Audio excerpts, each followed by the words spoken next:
Everyone, when a male has a sexual intercourse with the women on the pretext of false marriage promise, and if the promise was false and the women consented for sexual intercourse because she believed he'll marry me, but he did not intend to marry her, then in that case, she has a right to file a criminal complaint for rape and he would be convicted. But this judgment is on the same line, but the facts are little different. Here, Supreme Court has quashed the rape case filed by a lady that she had intercourse on the false promise of marriage. In this case, but in this case, Supreme Court quashed the 376 FIR. Why? Because there was a prolonged sexual intercourse between the parties for over 4 years, and she is claiming that she was forced to have a natural intercourse and sexual intercourse. And from the facts, it is clear that the date on which she is claiming she was forced to, after that she was traveling together with the man, and apart from that, she from inception she always knew that the man is already married, though he promised that I'll get divorced with my wife and I'll marry you, and on that promise she said she got divorced from her husband. But the thing is, after 2 to 3 years she filed the FIR, though she's claiming she was forced earlier, and after being forceful rape she was traveling with the man. So Supreme Court said this is the case of relationship turning sour rather than promise of marriage resulting into deception. इसमें कुछ reasoning है that would help you in writing the answer or to understand the legal concept. So you can read with me the exact wordings of Supreme Court. This you can see. This is the head note made by some other person, not the Supreme Court. I'll come to the Supreme Court language later. You can see this is the section 482 of the CRPC, which is 528 right now in BNSS. Maintainability of second quash petition, dismissal of earlier petition as withdrawn without merit. Held there is no inviolable rule that the second quash petition under 482 is not maintainable where the earlier petition was withdrawn without any discussion on merit. The second petition can't be thrown out purely on the ground of maintainability, especially when the facts reveal that the alleged offense is not made out. इसमें high court ने इस वजह से second petition को 482 की dismiss कर दिया था, क्योंकि पहली जो पिटीशन थी वो मैरिट पर ही सुनी गई थी लेकिन विड्रॉ कर ली गई थी. तो हाई सुप्रीम कोर्ट ने कहा है सिर्फ इस वजह से डिसमिस करना सही नहीं है सेकंड पिटीशन को, कि पहली पिटीशन डिसमिस हो गई थी on the ground of being withdrawn without on and that note on merits. तो मेरिट्स पे तो एक बार मैटर सुना ही जाना चाहिए.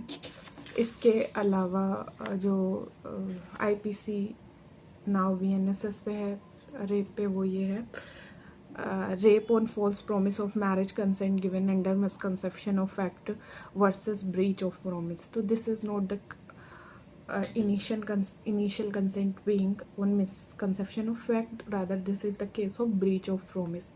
Prolonged physical relationship with full knowledge of marital status held if the physical relationship is maintained for prolonged period, knowing by the women that it can't be said with certainty that the relationship was purely because of the alleged promise of marriage unless it is shown that physical relationship had a direct nexus with the promise of marriage without being influenced by other consideration. There can be no vitiation of consent under a misconception of fact. In the present case, both parties were fully aware that they were married to different spouses. The complaint uploaded her profile on a matrimonial site and established a physical relation even before her divorce was finalized. The parties happily cohabited and traveled together for over 4 years without any complaint of force. This is the case of relationship turning sour uh, rather than a promise of marriage resulting in deception. Criminal case quashed. इसमें जो man था उसने अपनी एक matrimonial website पे advertisement दिया था अपनी प्रोफाइल बना के, जिस पे वो दोनों मिले थे. दोनों ही डाइवोर्स्ड नहीं थे but they were about to get divorce. उसने कहा था कि मैं डाइवोर्स दे दूंगा अपनी वाइफ को, और इसी प्रॉमिस पे लड़की ने अपने हस्बैंड को डाइवोर्स दे दिया था, पर लड़के ने नहीं दिया था अपनी वाइफ को divorce. This is the fact. अब ये केयरफुल, सुप्रीम कोर्ट का कहना है careful perusal of record indicates that both parties were aware that they were earlier married to different spouses. दोनों को पता था कि वो किसी और से शादीशुदा है. Complaint at the point when her divorce was not finalised put up a matrimonial advertisement. Complainant ने तब अपना एडवर्टाइजमेंट दिया था मैट्रिमोनियल वेबसाइट पे जब वो डाइवोर्स्ड नहीं था. Admittedly for over 4 years the parties travel together and established a physical relation. 4 साल तक वो दोनों ने साथ में घूमे फिरे और फिर फिजिकल रिलेशनशिप भी बनाई. The physical relationship which complainant states to have been forced was on 17/10/2017. उसने कहा कि 17/10/2017 को फोर्सफुल इंटरकोर्स हुआ. Admittedly, when after 17/10/2017 parties travel together. मतलब इस डेट को फोर्सफुल इंटरकोर्स हुआ है, इसके बाद भी they travel together. No complaint was filed on 2017, rather was filed on 2021. मतलब 4 साल बाद. In the above background, the question is whether the appellant under promise of marriage deceived the respondent. In the light of admitted facts, parties had knowledge that they were married to some other spouse earlier, and admitted fact that before obtaining a divorce, respondent complainant gave a matrimonial advertisement before finalization of divorce, had a sexual and never complained of any force by the appellant for 4 years. We are of the opinion that this was not a case of promise of marriage resulted in appellant deceiving the complainant. Parties have happily cohabited between 17 to 2022, and therefore the relationship solved. तो ये तो about fact था. अब court की reasoning यहाँ पे है. The bone of contention raised on behalf of the respondent is that the prosecutrix had given her consent for sexual intercourse under a misconception of fact, as the accused has given a false promise to marry her. Subsequently, he did not marry, and therefore such consent was no consent in the eye of law, and the case fall under. ये उनकी contention है कि ऐसे ऐसे false promise हुआ था, तो इसमें कोई कंसेंट नहीं दी गई थी. It is pertinent to note that there is a difference between false promise and committing breach of promise. तो दो अलग बातें हैं. तो फॉल्स प्रॉमिस अलग चीज़ है और कमिटिंग ब्रीच ऑफ प्रॉमिस अलग चीज़ है. जो फॉल्स प्रॉमिस होता है वो पनिशेबल है under IPC and now BNS Bharatiya Nyaya Sanhita, but the breach of promise is not punishable under criminal law. और ये ब्रीच ऑफ प्रॉमिस का केस है.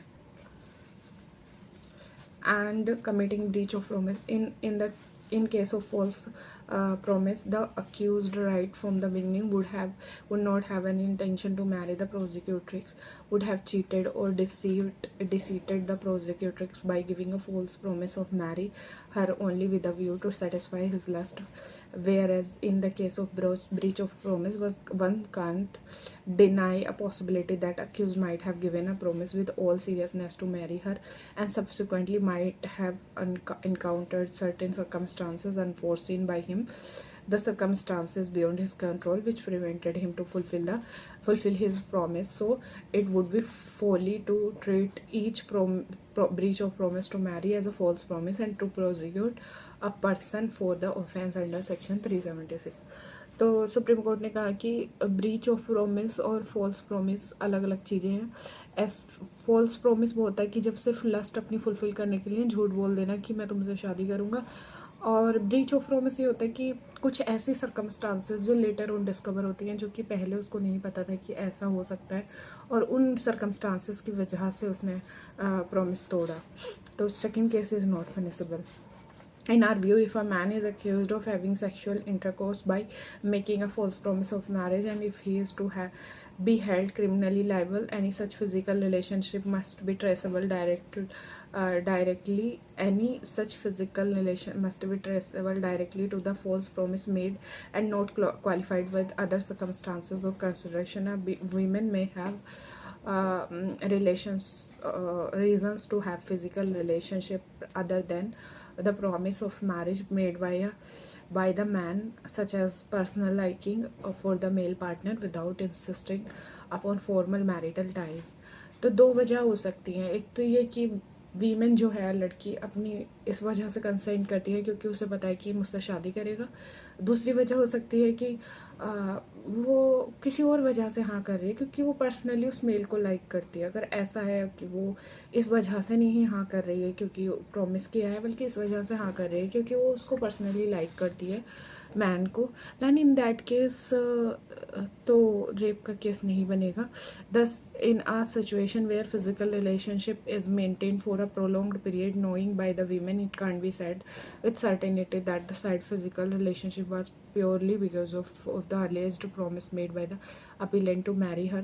Thus, unless it can be shown that the physical relationship was purely because of the promise of marriage, thereby having a direct nexus with the physical relationship without being influenced by any other consideration, it can't be said that there was vitiation of consent under misconception of fact. तो physical relationship जो लंबे समय तक होती है उस case में ये कह पाना मुश्किल होता है कि ये जो है सर्टेनिटी से ये कहना मुश्किल होता है कि ये जो है फॉल्स प्रॉमिस की वजह से शी वॉज हैविंग इंटरकोर्स.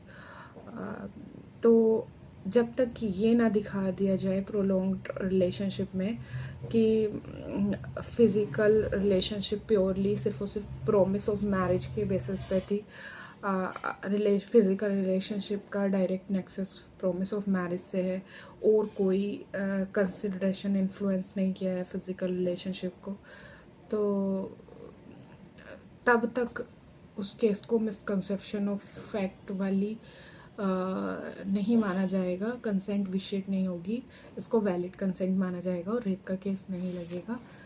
और आपको पता है कि रीसेंट जजमेंट्स कितने इम्पोर्टेंट होते हैं. To keep yourself updated, do subscribe the channel and hit the bell icon so you never miss an update. Thank you so much for watching the entire video.